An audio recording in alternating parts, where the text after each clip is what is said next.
Hi అండి, నమస్తే. Welcome back to అభిరుచులు.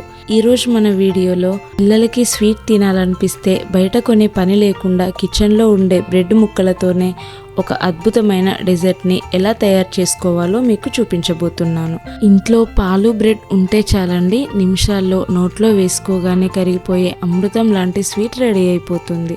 చూస్తుంటూనే నోరూరించే ఈ స్వీట్ని ఎలా చేయాలో ఇప్పుడు చూసేద్దాం. ముందుగా స్టవ్ మీద ఒక కడాయిని తీసుకోండి. కడాయిని అప్పటికప్పుడు కడిగి తీసుకోండి, అడగంటకుండా ఉంటుంది. ఇందులోకి 1 కప్పు దాకా ఫుల్ క్రీమ్ పాలని తీసుకోండి. 1 కప్పు ఫుల్ క్రీమ్ పాలను తీసుకుంటున్నాను కాబట్టి నేను 1 కప్పు దాకా వాటర్ వేస్తున్నానండి. మీరు ఒకవేళ నార్మల్ పాలను తీసుకున్నట్లయితే 2 కప్పులు పాలనే తీసుకోండి. మంటని మీడియం ఫ్లేమ్లో ఉంచి నిదానంగా గరిటెతో కలుపుతూ మరిగించుకోండి. ఈ పాలు మరిగేలోపు ఒక బౌల్ తీసుకొని అందులోకి 2 టేబుల్ స్పూన్ల దాకా కస్టర్డ్ పౌడర్ వేసుకోండి. మీ దగ్గర కస్టర్డ్ పౌడర్ కనుక లేకపోతే 2 టేబుల్ స్పూన్ల దాకా కార్న్ఫ్లోర్ అయినా యూజ్ చేసుకోవచ్చు. ఈ కస్టర్డ్ పౌడర్లో 1/2 కప్పు దాకా వేడి పాలు వేసుకొని ఉండలు లేకుండా కలుపుకోవాలి.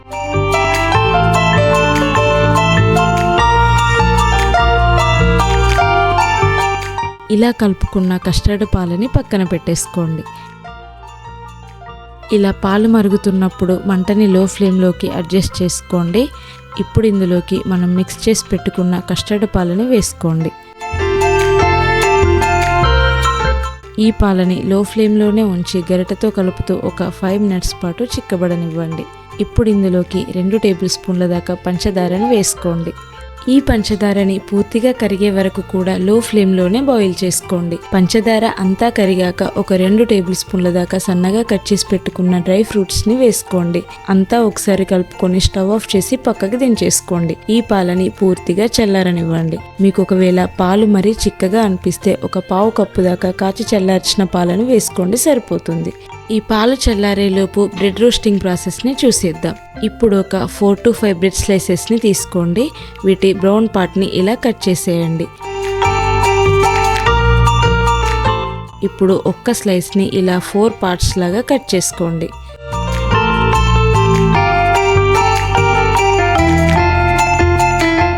ఇలానే కట్ చేసుకోవాలని ఏం లేదండి, మీకు నచ్చిన షేప్లో కట్ చేసుకొని తీసుకోవచ్చు. ఇప్పుడు స్టవ్ మీద ప్యాన్ తీసుకొని అందులోకి 2 నుండి 3 టేబుల్ స్పూన్ల దాకా నెయ్యిని కానీ నూనెని కానీ వేసుకోండి. నెయ్యి హీట్ అయ్యాక బ్రెడ్ పీసెస్ని 1 by 1 వేసుకోండి.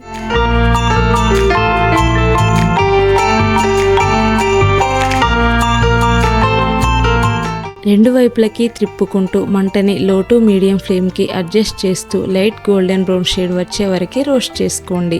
మిగిలిన అన్ని బ్రెడ్ పీసెస్ని కూడా ఇలానే రోస్ట్ చేసుకోండి. ఇలా అన్ని బ్రెడ్ పీసెస్ని రోస్ట్ చేసుకొని ఒక ప్లేట్లోకి పక్కకు తీసుకోండి.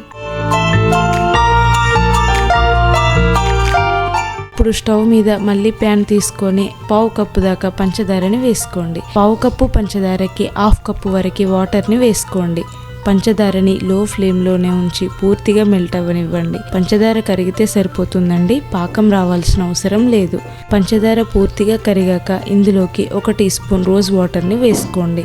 ఈ రోజ్ వాటర్ని వేయడం వల్ల మనం చేసే ఈ స్వీట్ కంప్లీట్ డిజర్ట్ ఫ్లేవర్ అనేది వస్తుందండి, చాలా బాగుంటుంది. మీ దగ్గర రోజ్ వాటర్ లేకపోతే ఎండిన గులాబీ రేకులు కానీ పచ్చి గులాబీ రేకులు కానీ 1 టేబుల్ స్పూన్ వరకు వేసుకోండి. ఇప్పుడు స్టవ్ ఆఫ్ చేసి ఈ షుగర్ సిరప్ని పక్కకి దించేసుకోండి. షుగర్ సిరప్ వేడిగా ఉన్నప్పుడే మనం రోస్ట్ చేసి పెట్టుకున్న బ్రెడ్ పీసెస్ని ఇందులో వేసేయండి. ఒక 15 to 30 సెకండ్స్ ఉంచితే సరిపోతుందండి. ఇప్పుడు ఒక బౌల్ తీసుకొని చల్లారిపోయిన కస్టర్డ్ పాలని ఒక లేయర్ లాగా వేసుకోండి. దీనిపైన మనం షుగర్ సిరప్లో డిప్ చేసిన బ్రెడ్ పీసెస్ని కూడా వేసుకోండి. ఈ కస్టర్డ్ పాల్ ఇంకా బ్రెడ్ పీసెస్ని ఒకేసారి కాకుండా ఇలా లేయర్ లాగా వేసుకొని ఒక 15 to 20 మినిట్స్ అలా పక్కన ఉంచేసేయండి. 15 to 20 మినిట్స్ తర్వాత కస్టర్డ్ పాలని బ్రెడ్ పీసెస్ అనేవి కంప్లీట్గా పీల్చుకొని ఈ స్వీట్ ఇంకా టేస్టీగా తయారవుతుంది. అంతేనండి, పైన కొద్దిగా డ్రై ఫ్రూట్స్ని గార్నిష్ చేసుకొని సర్వ్ చేసుకోవడమే. అంతేనండి, ఎంతో సాఫ్ట్గా జ్యూసీగా ఉండే మిల్క్ బ్రెడ్ స్వీట్ అనేది రెడీ అయిపోయింది. తక్కువ ఖర్చు, తక్కువ టైం, కానీ టేస్ట్ మాత్రం నెక్స్ట్ లెవెల్లో ఉంటుంది. మా పిల్లలకి ఈ స్వీట్ అంటే చాలా ఇష్టం అండి. ఒక్కసారి చేసి పెడితే ప్లేట్లు ఖాళీ అవ్వాల్సిందే.